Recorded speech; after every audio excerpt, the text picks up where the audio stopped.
Hey everyone, welcome to my channel. If you enjoy content that's clear and actually helpful, don't forget to subscribe. I share videos you can really use. Let's get started. Resetting a Mira Advance shower is a simple process.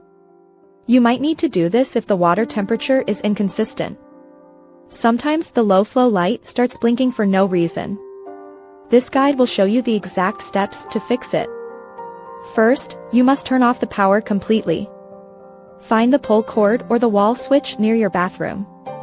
Turn it to the off position. Wait for at least 60 seconds. This allows the internal memory to clear out. Now, turn the power back on.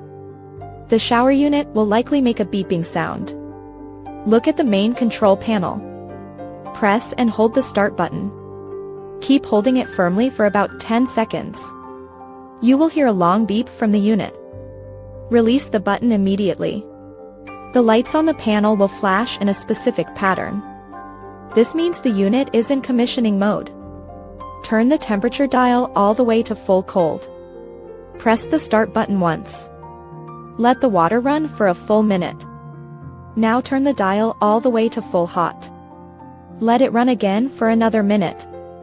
This helps the shower learn its heat limits. Press the stop button to finish. The shower is now fully reset. It should work perfectly for your next shower. If you still have issues, check the inlet filters. Make sure the shower hose is not kinked. A blocked shower head can also cause many problems. Clean the scale off the rubber nozzles. If these steps fail, you should call a professional technician. Most minor issues are fixed with this simple power cycle. Thanks for watching. Please like and subscribe.